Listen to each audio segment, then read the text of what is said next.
Muy bien. Ahí puede usted en la red social ver el tema de esta mañana y también se va a proyectar aquí atrás. Y el tema se ha titulado La disciplina de Dios. Vamos a estar estudiando algunos personajes que salen en esa pantallita, en esa imagen, y vamos a avanzar. Ok, un momentico, porque se quedó pegadito aquí esto un poquito. Ahora sí.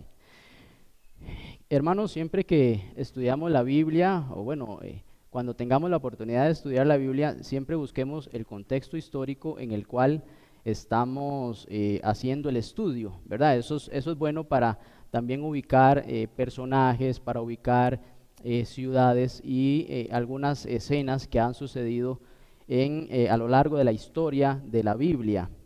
En algún momento estuvo el personaje Josué, que fue un libertador, y recordamos aquellas palabras que dijo al final de su ministerio: bueno, yo no sé lo que van a hacer ustedes, pero yo y mi casa serviremos a Jehová. Eso dijo Josué en su momento. Casi finalizando, ya ahí no se escuchó como un guerrero, se escuchó como todo un profeta, ¿verdad? Luego vino el libro de Jueces. El libro de Jueces tiene 12 jueces registrados en la palabra. Fueron 12 jueces que fueron también libertadores. Y la palabra juez siempre está ligada a la hora de traducirla con discernimiento. Es decir, estos jueces tuvieron discernimiento al momento de enfrentar situaciones particulares que otras personas, otra parte del pueblo no estaba viendo. Entonces, el juez juzga, pero con discernimiento de Dios sobre ciertas actitudes del pueblo. El último juez fue Sansón. Recordamos la prédica del pastor Oscar el otro día, en el Día de la Juventud Adventista, estuvimos viendo el personaje de Sansón, el último juez registrado en el libro de Jueces. Y en el libro de Samuel, que es donde nos vamos a enfocar en esta mañana, encontramos el siguiente juez, que era Elí. Elí era el hombre que seguía de Sansón. Él también era sumo sacerdote. ¿Está fallando este aparatito? No, siento que hay un... Bueno. Elí era sumo sacerdote y juez, es decir, no era solo juez, también era sumo sacerdote. Y vamos a estudiar un momentito también a sus hijos, su herencia, su heredad, y también Samuel. Samuel, a diferencia de Elí y a diferencia de los jueces, cumplía tres funciones.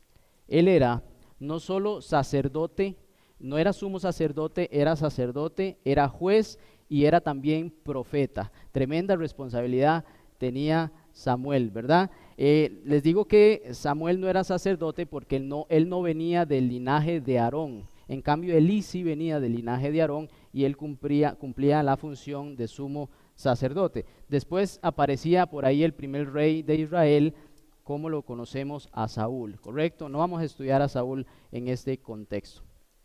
Muy bien, Elí como sumo sacerdote. La primera vez, voy a minimizar esta pantallita que por ahí me aparece. Muy bien. La primera vez que escuchamos acerca de Samuel y podemos entonces ubicarnos, de Eli, podemos ubicarnos en el libro de Samuel. Samuel capítulo 1, versículo 3. Y dice así la palabra del Señor. Yo leo para ustedes, también está proyectada y puede ubicarlo en su Biblia. Primera de Samuel capítulo 1, versículo 3. Y todos los años aquel varón el Cana era el esposo de Ana, subía de su ciudad para adorar y para ofrecer sacrificios a Jehová de los ejércitos en Silo. La palabra Silo, pues es Silo, con una H al final, era la capital de Israel, era definitivamente un lugar muy importante para el pueblo de Israel. Ahí era donde se ofrecían los sacrificios, es decir, las personas que vivían en otras ciudades venían hacia este lugar, donde estaban dos personajes más. Estos personajes, dice la palabra, que eran los hijos de Elí. Es decir, Elí tenía dos hijos, Ofni y Fines, o Ofni y Finés. Ahí usted puede darle la pronunciación. Eran sacerdotes de Jehová. eran los hijos de Elí, entonces ellos también podían fungir por su linaje, podían ser también sacerdotes y oficiar en el tabernáculo del Señor. Patriarcas y Profetas en la página 622, y vamos a utilizar algunas lecturas de este libro para ampliar un poco el panorama que estamos estudiando.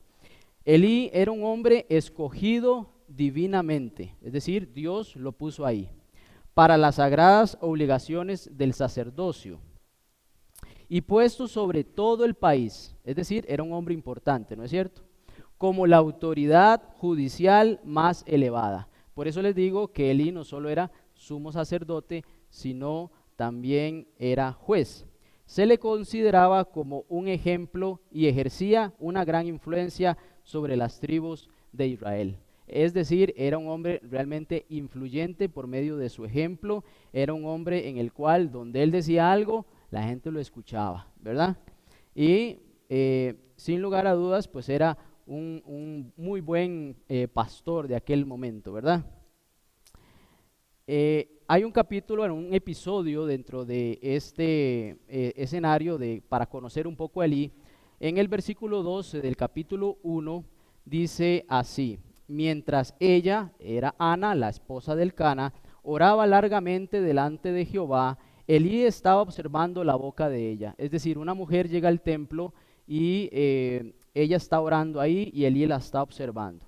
Pero Ana hablaba en su corazón y solamente movían sus labios y su voz no se oía, es decir, una oración en su interior.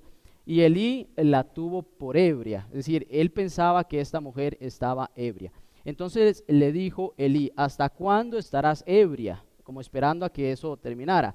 Digiere tu vino. Ahí Ana pues realmente se entristece por esa declaración que hace Elí y le dice: no me tengas por impía, tu sierva no está ebria, lo que pasa es que yo tengo un dolor muy grande en mi corazón porque yo deseo concebir un hijo. Y Elí, pues entendiendo esta situación, dice: ve en paz y el Dios de Israel te otorgue la petición que le has hecho. Yo en lo personal veo que tal vez Elí era un poquito ahí despistado, no notaba eso de que ella estaba orando y pues concluyó muy apresuradamente que estaba en esa condición. El espíritu profecía dice que en esos tiempos era común ver borracheras en las afueras del templo porque vivían unos tiempos muy complicados, y entonces él también hizo esa conclusión en lugar de pensar que ella estaba orando. Entonces aquí vemos también un hombre que es un hombre de fe, porque ve la necesidad de una mujer y él la redirecciona al Dios de lo imposible y le dice que el Dios de Israel te otorgue esa petición que tienes en tu corazón. Y avanzando en esta historia, que la vamos a hacer cortita, resulta que el milagro sucede. El milagro sucede de ese niño, ese niño es Samuel, y traen al niño a Elí. Es decir, el milagro sucede y la parte de la promesa de Ana es entregar ese niño al servicio de Dios. Y el Cana se volvió a su casa en Ramá, versículo 25, y el capítulo 2, versículo 11, dice: y el niño ministraba a Jehová delante del sacerdote Elí.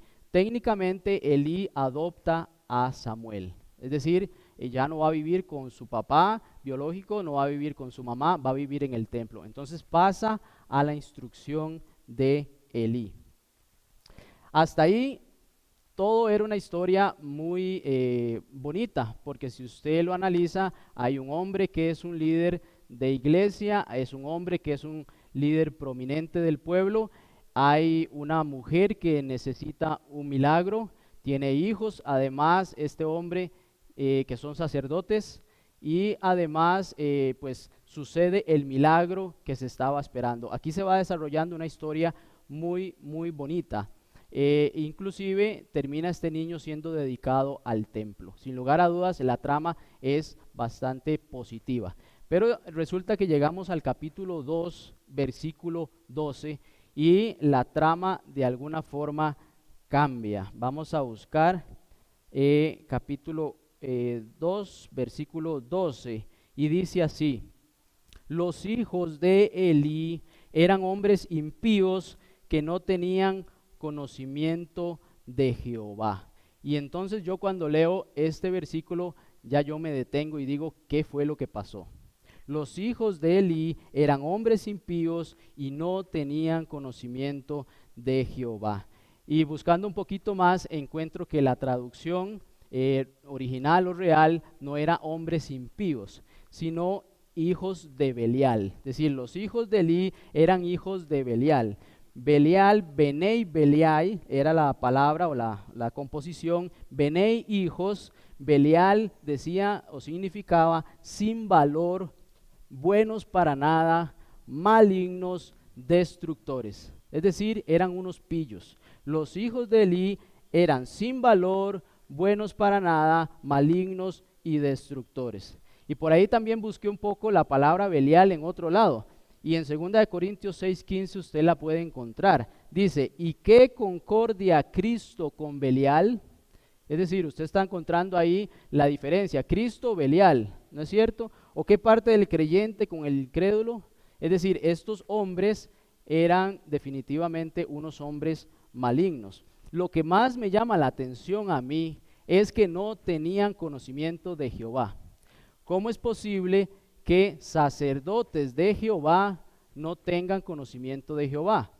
Yo puedo entender eso cuando una sacerdotisa de Astarot no tiene conocimiento de Jehová, o cuando un sacerdote de Baal no tiene conocimiento de Jehová. Pero como un sacerdote, o dos sacerdotes en este caso, no tienen conocimiento de Jehová y son hijos del sumo sacerdote, un líder prominente y juez del pueblo de Israel. Y uno puede ir un poquito más allá, porque dice, una cosa es tener conocimiento de Jehová y otra cosa es conocer a Jehová.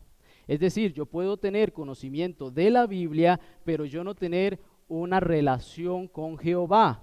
Eso es algo diferente. De hecho, a Job le pasó un poco parecido. A oídas te había oído, mas ahora mis ojos te ven. Era Job un hombre recto, sí, pero tenía que avanzar en el conocimiento de Jehová también. Estos hombres ni tan siquiera tenían el conocimiento de Jehová, por ende no conocían a Jehová. Y entonces yo me empiezo ya a hacer unas preguntas.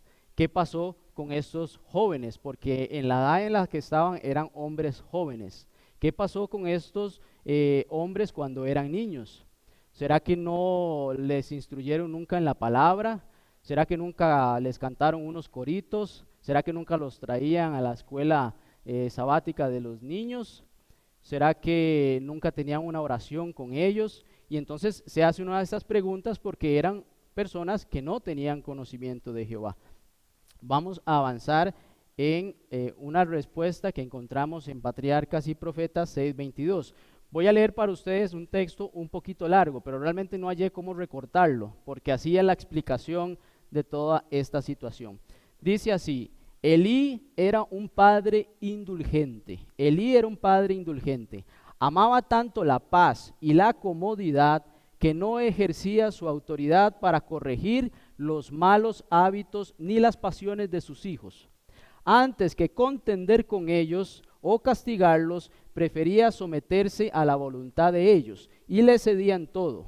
En vez de considerar la educación de sus hijos como una de sus responsabilidades más importantes, trataba el asunto como si tuviera muy poca importancia. El sacerdote y juez de Israel no había sido dejado en las tinieblas con respecto a la obligación de refrenar, y ahí puse yo entre paréntesis, anticipar y disciplinar a los hijos que Dios había confiado a su cuidado. Pero Elí se sustrajo de estas obligaciones porque significaban contrariar la voluntad de sus hijos y le imponían la necesidad de castigarlos y de negarles ciertas cosas.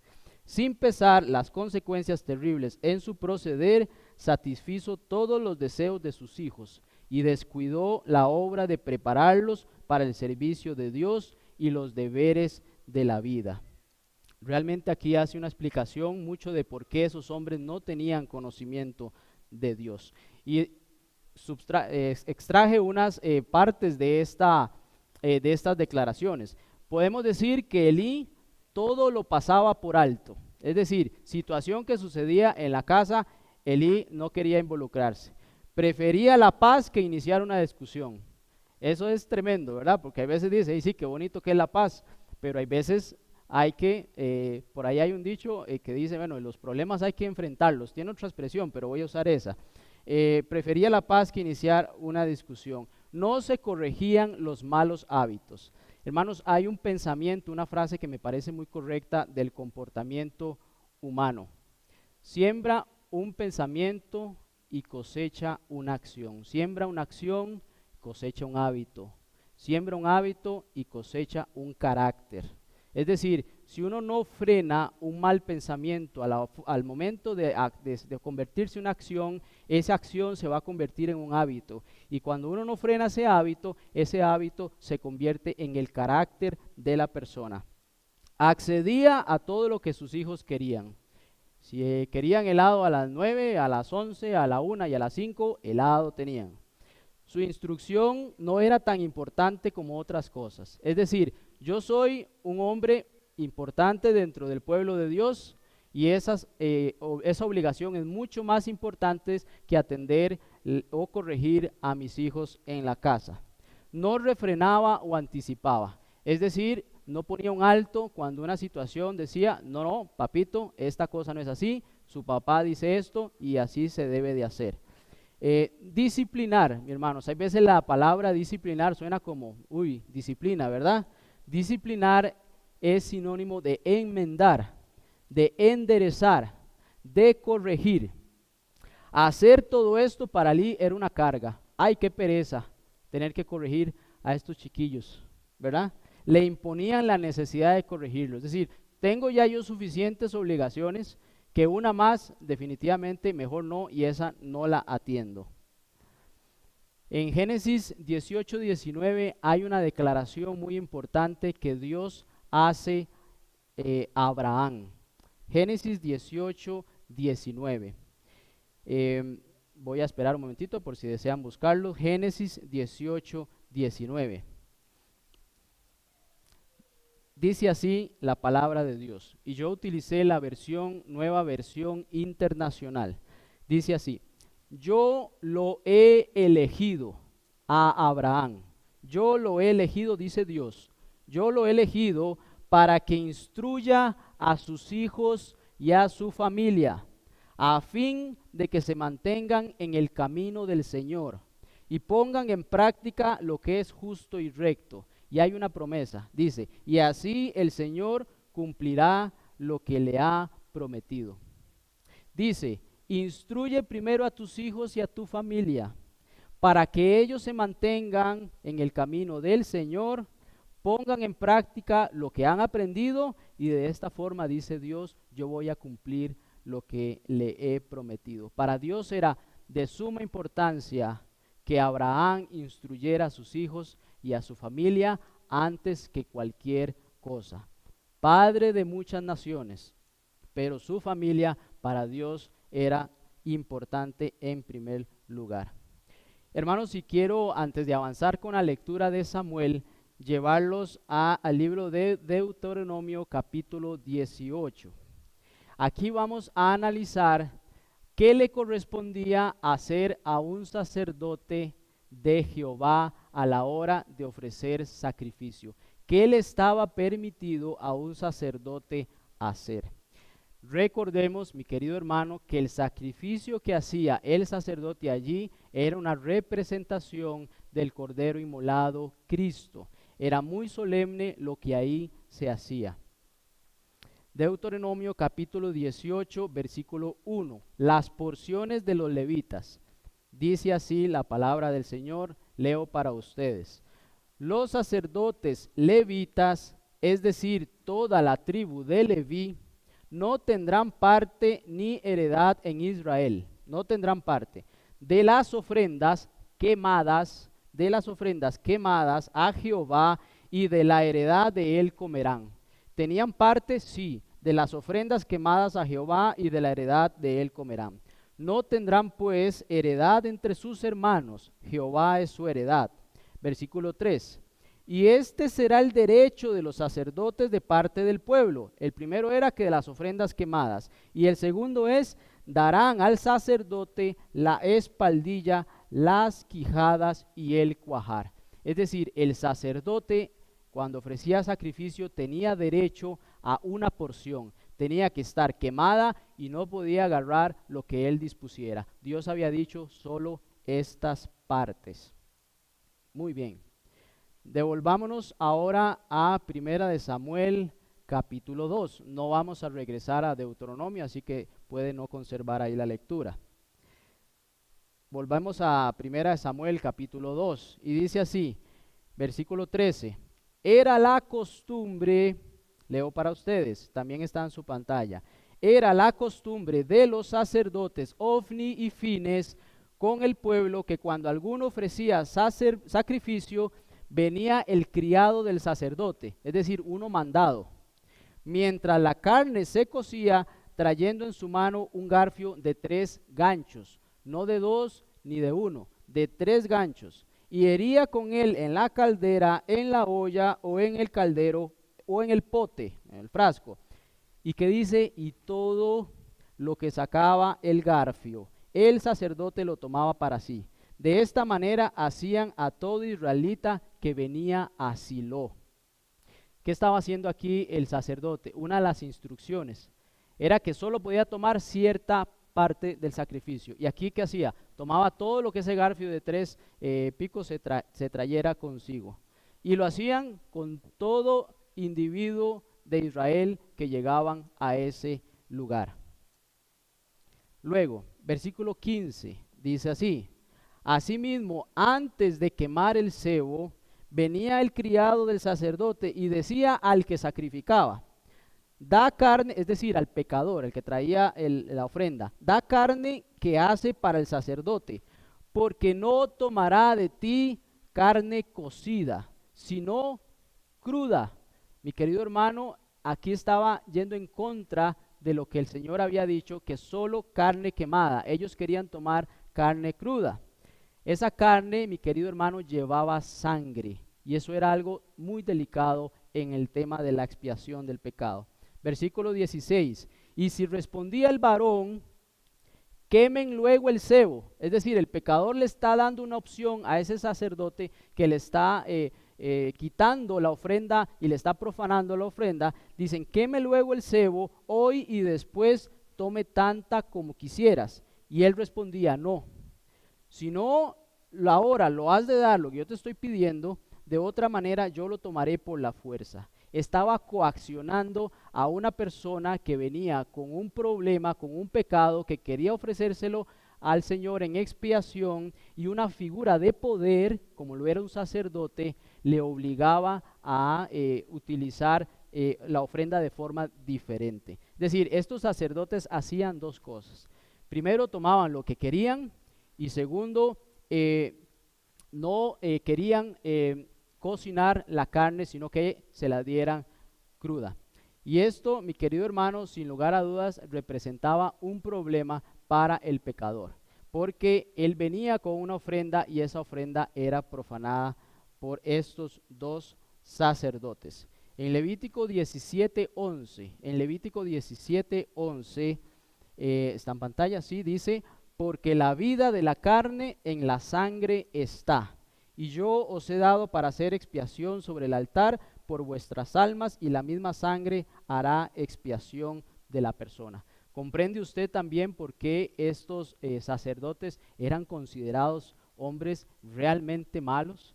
Eran hombres que definitivamente despreciaban el sacrificio a Dios por la expiación de los pecados de cada individuo que llegaba a hacer esa ceremonia tan solemne que al final apuntaba a Cristo. Esta parte le llamo yo el resultado de esas acciones que estos 2 individuos hacían. Era pues, dice el versículo 17 del capítulo 2, era pues el pecado de los jóvenes muy grande delante del Señor, sin lugar a dudas lo era, ¿no es cierto? Porque los hombres menospreciaban el presente del Señor. Vea qué delicado, el pecado era tan grande porque los hombres menospreciaban el presente del Señor. Y es que analicemos un momento esa escena, esa figura.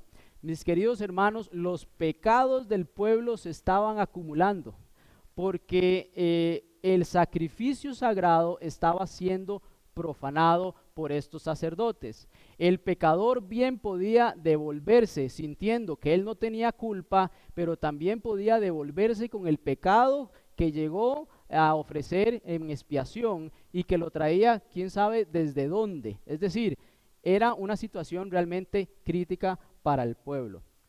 Como otras personas también podrían haber generado un desprecio sobre lo que en el altar se hacía. Si estas personas tomaban ese tipo de actitudes, bien los pecadores que llegaban al altar podrían haber dicho, es que aquí lo que se hace realmente no sirve para nada. Un desprecio sobre lo que ahí se hacía por cómo los líderes sacerdotes estaban actuando con referente a lo que ahí se hacía. Empezaron también a perder el respeto por lo sagrado.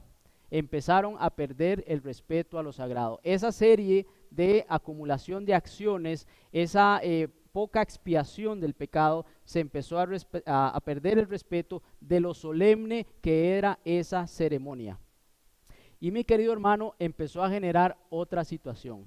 Los pecados que estos hombres hacían y que se empezaban a ver en el pueblo de Israel eran cada vez mayores. Es decir, había una magnitud más amplia sobre lo que el pecado a simple vista se observaba en el pueblo. Definitivamente una acción de un sacerdote, un líder de iglesia, empezó a generar una serie de situaciones en el pueblo en el que se suponía estaba de alguna forma liderando, representando a Dios para el pueblo. Esta parte, mi querido hermano, le llamo yo muy tarde.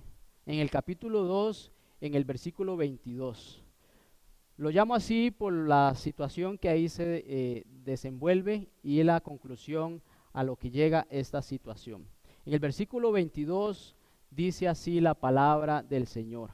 Pero Elí ya era muy viejo. Elí ya era muy viejo y oía todo lo que sus hijos hacían con todo Israel. Y la situación empeoró, que fue lo que les dije en la filmina anterior, porque ya no solo tenían un irrespeto por la ofrenda que traía el pecador, sino que tenían un irrespeto por todo lo que era el santuario de Dios, porque dormían con las mujeres que velaban a la puerta del tabernáculo de reunión. ¿Era mayor el descaro? ¿Sí o no? Sin lugar a dudas. Empezó a desenfrenarse una serie de actitudes de estos sacerdotes que definitivamente ya todo el pueblo sabía la gran corrupción que estos dos hombres estaban cometiendo y estaban haciendo para con el pueblo. Y en el versículo 23 les dice, ¿por qué hacéis cosas semejantes? Porque yo oigo de todo este pueblo y vuestros malos procederes. No, hijos míos, porque no es buena fama la que yo oigo, pues hacéis pecar al pueblo de Jehová. Le digo yo muy tarde porque ya estos hombres tenían un carácter muy definido en su vida. La llamada de atención de Elí de alguna forma estaba bien, él era su papá, les podía llamar la atención, pero el espíritu de profecía dice que ellos, aunque veían la angustia de su padre, ya no les importaba. Aunque veían que sí, lo que su padre les estaba diciendo era verdad, ya a ellos no les importaba. Y no había más nada que su papá, a esa altura, a ese nivel de pecados que ellos habían llegado, su padre, ese consejo no iba a tener ninguna influencia sobre ellos. ¿Por qué? Porque ya tenían un carácter definido, porque el pensamiento que llegó a una acción no se corrigió, porque la acción que generó un hábito no se corrigió, porque ese hábito terminó generando un carácter en estos individuos. Si pecar el hombre, versículo 25, si pecar el hombre contra el hombre, los jueces le juzgarán. Mas si alguno pecare contra Jehová, ¿quién rogará por él? Pero ellos no oyeron la voz de su padre, no oyeron ya más la voz de su padre. porque Jehová había resuelto hacerlos morir.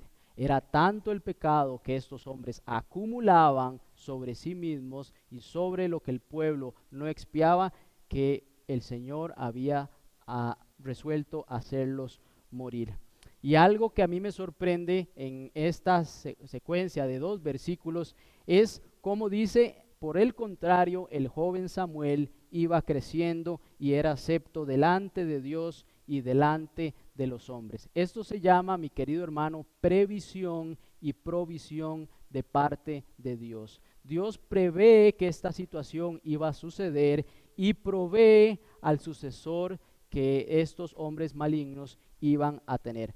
Otro aspecto que a mí me llama, pero muy poderosamente la atención, es que el mismo hombre que instruyó a Ofni y Fines era el mismo hombre que estaba instruyendo a Samuel. Y yo traté de reflexionar un poco en eso. Y me acordé de una historia. Cuando yo tenía 15 años, yo fui a trabajar a un taller de enderezado y pintura. Estudiaba de noche. Y recuerdo que el dueño de ese taller tenía 2 hijos. Y esos 2 hijos eran realmente unos hijos malagradecidos con este hombre. Estos hijos se levantaban a la hora que quisieran, teniendo el taller una hora de entrada, llegaban y hacían algo y después se iban, le respondían fuerte a su papá y realmente eran ingratos con su padre. Y yo recuerdo que yo veía eso, yo no tenía esa instrucción. Y yo respetaba al que era mi jefe, pero también una persona que me había acogido en ese tiempo en su casa. Y entonces yo veía esa situación y yo no entendía por qué él no corregía a sus hijos. Por un comportamiento humano, yo en algún momento llegué y le respondí mal a este señor, que yo siempre le había respondido bien, pero seguro, pienso yo, por el comportamiento de sus hijos, yo me atribuí algo sobre ese mismo actuar. Y recuerdo muy bien que inmediatamente a mí ese señor me corrigió y me habló en voz fuerte y me dijo: usted a mí no me habla así. Y yo entendí el mensaje en ese momento: yo no voy a hablarle así, porque fue un error lo que yo cometí. Pero yo veía cómo con sus hijos él seguía siendo condescendientes. Y entonces yo me hice una reflexión pensando en eso, cómo muchas veces nuestros hijos con nosotros, los padres, se atribuyen situaciones que otras personas no se atribuyen, como el caso de este escenario que yo le estoy comentando. Y de esa forma estos hijos de este hombre llegaron pues a ser muy ingratos con él. Lo que a mí me llama la atención es que él sí tenía el carácter para corregir, pero por alguna razón sus hijos pasaban por encima en esos momentos en los cuales él podía hacerlo. Dice Patriarcas y Profetas: Elí había cometido un grave error al permitir que sus hijos asumieran cargos sagrados. Y esto es muy importante, mi querido hermano. Elí sabía que sus hijos no estaban preparados para asumir esos cargos de sacerdocio. Elí sabía que esos hijos él no los había corregido en su momento y iban a llegar a ocupar puestos importantes al servicio de Dios. Al disculpar la conducta de ellos con este o aquel pretexto, quedó ciego con respecto a sus pecados. Pero por último llegaron a tal punto que no pudo desviar más los ojos de los delitos de sus hijos. Fue en ese momento cuando él les dijo: esto no es bueno para el pueblo. Pero cuando el juez de Israel descuidó su obra, Dios se hizo cargo de la situación. Mi querido hermano, Dios nos da a nosotros como iglesia y en sus líderes la potestad de corregir situaciones que se presenten dentro de la iglesia. Si los líderes como tal y la iglesia no atienden, Dios mismo es el que actúa por descuido de la obra que le fue asignada a sus hijos. Y a esta parte le llamo yo consecuencia, versículo 29. Y es Dios hablando por medio de una persona que llegó a hablarle, un enviado de Dios a Elí. Dice, y le hace en forma de pregunta, le dice: ¿por qué habéis hollado mis sacrificios y mis ofrendas que yo mandé a ofrecer en el tabernáculo? Y has honrado a tus hijos más que a mí. Es decir, Elí sí puso adelante sus hijos que Dios, engordándoos de lo principal de todas las ofrendas de mi pueblo Israel. Por tanto, Jehová, el Dios de Israel, dice: yo había dicho que tu casa y la casa de tu padre andarían delante de mí, versículo 30, perpetuamente, mas ahora ha dicho Jehová, nunca yo tal haga, porque yo honraré a los que me honran y los que me desprecian serán tenidos por poco. La sentencia estaba dada para la casa de Elí y para los hijos de Elí. Los hijos de Elí, Dios había resuelto que iban a morir. Y la casa de Elí, por haber honrado más a sus hijos que a Dios, le había puesto fin Jehová de los ejércitos. Y es una situación bastante triste si usted lo analiza desde cualquier punto de vista. Patriarcas y Profetas dice: a Elí como sumo sacerdote y juez de Israel, Dios le consideraba responsable por la condición moral y religiosa de su pueblo, también por el carácter de sus hijos, pero también como líder de iglesia, Dios lo hacía responsable por la condición moral y religiosa de su pueblo. Aquellos que no tienen suficiente valor para reprender el mal, o que por indolencia o falta de interés no hacen esfuerzos fervientes para purificar la familia o la iglesia de Dios, son considerados responsables del mal que resulte de su descuidado deber. Somos tan responsables de los males que hubiéramos podido impedir en otros por el ejercicio de la autoridad paternal de nuestros hijos, pastoral de la iglesia, como si hubiésemos cometido tales hechos nosotros mismos. Mi querido hermano, es importante pensar cómo Dios da responsabilidades no solo a nuestros hijos sobre la educación que ellos vayan a tener, en la formación de su carácter, en las cosas sagradas de Dios, explicarles, tomarse el tiempo, llevarlos a que conozcan a Jehová, no solo del conocimiento de Jehová. Esa es una experiencia muy personal. Un día estos hacíamos una reflexión que, por ejemplo, mis hijas nacen en la iglesia. Yo tengo una situación personal que me hace venir a la iglesia, pero esa fue mi experiencia. ¿Cuál será la experiencia de mis hijas? No solo en el conocimiento de Jehová, sino cómo conocen ellas a Jehová. ¿Qué puedo hacer yo para contribuir a que ellas conozcan a Jehová y tengan el conocimiento de Jehová también? Mi hermano, y esta parte a mí me pareció muy triste. ¿Saben por qué? Porque la parte que sigue, porque al final los hijos de Elí no están cuando Elí sufre la consecuencia más grande para él. Recordemos que Dios había dictado sentencia para los hijos de Elí y para la casa de Elí, pero no para Elí específicamente. Dice así el versículo 17 del capítulo 4, y les voy a adelantar, digamos, la historia de lo que estaba sucediendo. El pueblo de Israel fue a pelear con los filisteos, eso era común, ¿cierto? Pues resulta que estaban perdiendo la batalla, y pues entonces deciden llevar el arca del pacto, que es la presencia de Dios, al campo de batalla. Cuando los filisteos escuchan eso, sintieron gran temor y dijeron: bueno, hasta aquí llegamos porque viene el arca. Y cuando llegaba el arca, mi hermano, para los enemigos era situación definida. Sin embargo, llevaron el arca y más bien los filisteos atacan, y hay gran mortandad en el pueblo, como dice acá el versículo 17, y llegó un mensajero de donde estaba la batalla, versículo 17, dice: y el mensajero respondió diciendo: Israel huyó delante de los filisteos, y también fue hecha una gran mortandad, es decir, mataron la mayor parte de personas de israelitas que estaban ahí, y también tus dos hijos. Ahí estaba la sentencia de Dios: sus dos hijos van a morir, y ahí murieron. Ofni y Fines fueron muertos, y el arca de Dios ha sido tomada. Y aconteció que cuando él hizo mención del arca de Dios, Elí cayó hacia atrás de la silla al lado de la puerta y se desnucó y murió. Hermanos, Elí no le sorprendió que sus hijos fueran muertos.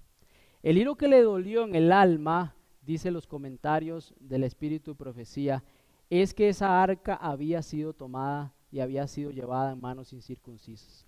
Cuando ese momento le pasó, Elí reflexionó sobre eso, realmente ese fue el momento más duro de su vida. Y ahí no estaban sus hijos para solucionar ese gran problema que ellos mismos habían solucionado, pero por la negligencia de Elí, toda esta situación había concluido en esto. Fue tanta la impresión para este hombre que él cayó hacia atrás y murió. Y dice la palabra, había juzgado Israel durante 40 años. Mi querido hermano, qué historia empezó muy positiva, muy bonita. Había milagros, había un gran líder, había un sacerdocio que se estaba realizando, pero cuando entramos en los detalles vimos que por dejar pasar acciones que hay veces parece que son muy simples, muy sencillas, no, déjelo, después cambia, no, está muy chiquitito. Eso empezó a generar un carácter que al final terminó en esta gran desgracia para el pueblo de Israel. Y uno de los aspectos, incluso posteriores, es que esta ciudad, Silo, que era capital del pueblo de Israel, el lugar de sacrificios, fue destruida por los mismos filisteos posterior a todo esto que sucedió. En Hebreos capítulo 12, vamos a irnos allá, no sé si aquí se lee bien, en Hebreos capítulo 12, versículo 9. Si usted lo gusta buscar, voy a dar un momentito. Hebreos capítulo 12, y ya estamos finalizando, ya estamos en el tiempo. Dice, por otra parte tuvimos a nuestros padres terrenales, esa fue la cita bíblica del sermón, que nos disciplinaban. Tuvimos a nuestros padres terrenales que nos disciplinaban y los venerábamos. ¿Por qué no obedeceremos mucho mejor al Padre de los Espíritus? ¿Desea Dios disciplinarnos también como nos disciplinaban nuestros padres de forma correcta? Sin lugar a dudas, sí. Versículo 11. Es verdad que ninguna disciplina al presente, dice, es verdad que ninguna disciplina al presente parece ser causa de gozo. Es decir, parece como que en el momento, ay, qué feo esa cosa, disciplinar. Ay, qué feo esta situación, ¿verdad? Sino más bien parece que es tristeza. Pero dice la palabra, pero después da fruto apacible de justicia a los que en ella han sido ejercitados. Según la palabra de Dios, la disciplina de Dios y la disciplina que nuestros padres nos dan, es mejor recibirla pronto, aunque genere ahí un problemita inmediato de sensación, no sé, pero las consecuencias sin lugar a dudas van a ser mucho mejores que no haber hecho lo necesario en su momento. Hebreos 13 dice, capítulo 17, avance un capítulo ahí.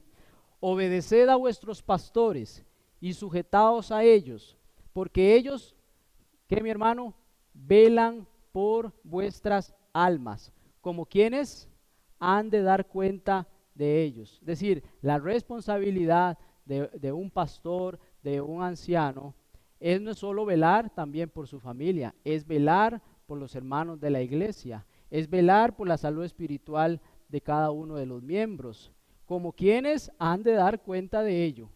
A Elí Dios le dijo, usted es responsable de lo que suceda también con su pueblo, con el pueblo de Dios, para que lo hagan con alegría y no quejándose. Ay, qué pereza, ahí viene el anciano, ¿verdad? No, qué dicha que hay una persona que se preocupa por mí, qué dicha que hay una persona que quiere que juntos crezcamos en la fe, que quiere que estemos en la iglesia, que quiere que adoremos, que solucionemos algunos problemas y no quejándose, porque esto, mi querido hermano, no es provechoso no atender la voz de Dios. Hermanos, después ya finalizando, en 1 Samuel capítulo 8 me encuentro algo que también le pasó a Samuel. Ya Samuel, siendo hombre maduro, llegó, sus hijos crecieron, y dice el versículo 3 de 1 de Samuel capítulo 8. Dice así la palabra del Señor, 1 de Samuel capítulo 8. Pero sus hijos, los hijos de Samuel, no anduvieron por los caminos de él, eran igual dos, sino que se desviaron tras ganancias deshonestas, aceptaron sobornos y pervirtieron el derecho. Los hijos de Samuel eran jueces, no eran sacerdotes. No voy a concluir por qué no eran jueces, sacerdotes. Puedo pensar que Samuel podía anticipar algo, pero en Patriarcas y Profetas dice lo siguiente: no se les había hablado a Samuel de los abusos cometidos por sus hijos contra el pueblo, Si él hubiera conocido la mala conducta de sus hijos, les habría quitado sus cargos sin tardanza alguna. Pero esto no era lo que deseaban los peticionarios. Los peticionarios querían instituir el primer rey de Israel, que en ese momento pues sería Saúl. Es decir, Samuel sí instruyó a sus hijos en el sacerdocio, en la instrucción de los caminos de Dios. De hecho, si usted lee un poquito ahí también la Biblia, dice que Samuel instituyó la escuela de profetas, donde iban los niños a estudiar acerca de cómo ser un profeta y las escrituras. Y Samuel, sin lugar a dudas, sí instruyó a sus hijos en el camino de Dios, pero ya ellos, de edad adulta, ya ellos con su propia decisión, ellos mismos toman ya pues una mala decisión, pero en este caso no fue responsabilidad de Samuel. Dice que si él le hubieran dicho eso con anticipación, él hubiera quitado a sus hijos de esos puestos. Y eso es muy importante, mi querido hermano, porque hay veces uno diría, bueno, démosle un puesto para que va a ver si se compone. No, mi hermano, es decir, el cargo no santifica, la persona se santifica por medio de una relación con Dios, y un cargo pues es parte de lo que puede ejercer, pero no el cargo como tal. Y si el cargo pues está y no es de bien uso, pues conviene que la persona no esté. En Hebreos 10, ya para terminar, mi querido hermano, dice así el versículo 10: en esa voluntad somos santificados, mediante la ofrenda del cuerpo de Jesucristo, hecha una vez para siempre. ¿Cuántas veces se hizo la ofrenda de Jesucristo? Una sola vez, y fue para siempre, y en ella somos santificados. Versículo 12: pero Cristo, habiendo ofrecido una vez para siempre un solo sacrificio por los pecados, se ha sentado a la diestra de Dios, porque con una sola ofrenda hizo perfecto para siempre a los santificados. Hermanos, Dios desea que usted y yo seamos perfectos en esa ofrenda sagrada que en algún momento en este episodio de la historia se presentó de una forma incorrecta, pero gracias a Dios y el ministerio de Cristo con el Espíritu Santo, esa ofrenda se llegó a efectuar para salvación suya y mía. Y el Señor desea, por medio de una disciplina continua en nuestra vida, poder ser perfectos para siempre, y siendo nosotros los llamados los santos de Dios, siendo cubiertos por el sacrificio de Cristo. Ese es mi deseo para esta mañana, mi querido hermano. Espero que haya sido de bendición. Yo estudié este tema, realmente me lo prediqué a mí, y bueno, yo creo que también es algo muy importante para el pueblo de Dios. Muchas gracias.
Ama el pastor sus ovejas con un amor paternal. Ama el pastor su rebaño con un amor sin igual. Ama el pastor a las otras que descarriadas están, y conmovido las busca por donde quiera que van.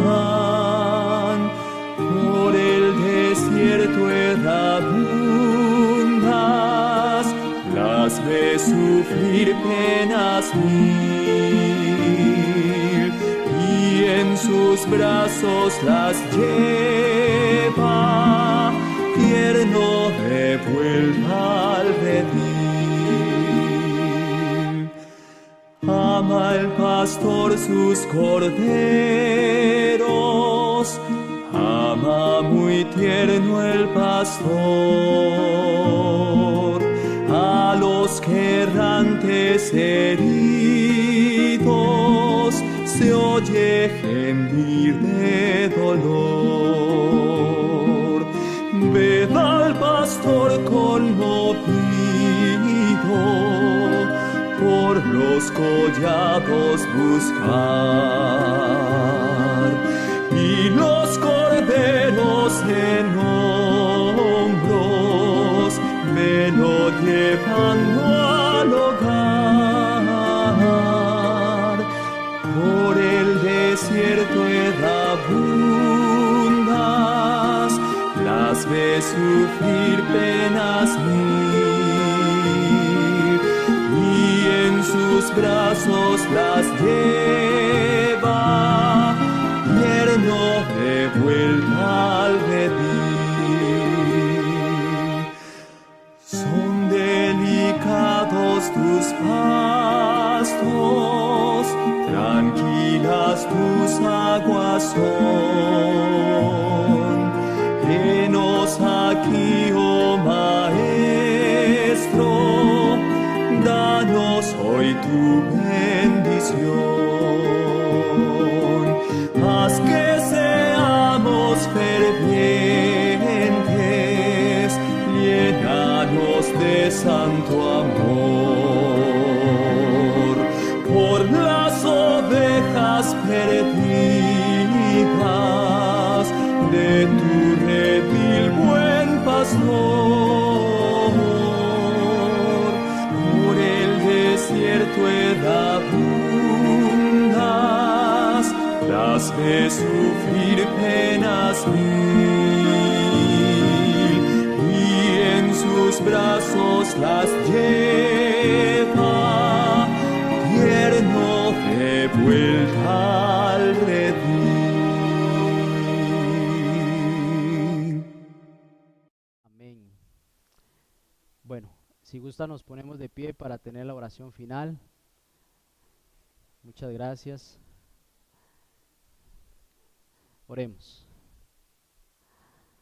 Bondadoso Padre, Señor, gracias porque en tu palabra encontramos instrucción, Señor, para nuestros hijos, instrucción, Señor, también para tu pueblo. Gracias, Señor, porque en tu misericordia nos llamas a corregir, nos llamas a ser hijos tuyos, Señor, a caminar en santidad, agarrados de tu mano todopoderosa, Señor. Gracias por los hermanos aquí congregados, gracias por las personas en las redes sociales. Acompáñanos ahora que nos dirigimos a nuestro hogar, que tus palabras queden en nuestro corazón y que podamos implementarlas en nuestra vida, primero personal, nuestra familia, Señor, y sean una realidad en nuestro pueblo, Señor. Gracias, Padre Santo, porque te acuerdas de nosotros, porque tu misericordia aún nos cubre, Señor. Cubre a nuestras familias, cubre a nuestros hijos. Danos sabiduría, Padre Santo, para actuar con ellos en los momentos difíciles. Danos sabiduría para cuando ellos pregunten, Señor, nosotros tengamos la solemnidad de explicarles lo que significa cada una de las cosas que en la Biblia están. Que ellos puedan arraigar eso en sus pensamientos y puedan aplicarlos en su edad futura y también en las promesas tuyas, Señor, para que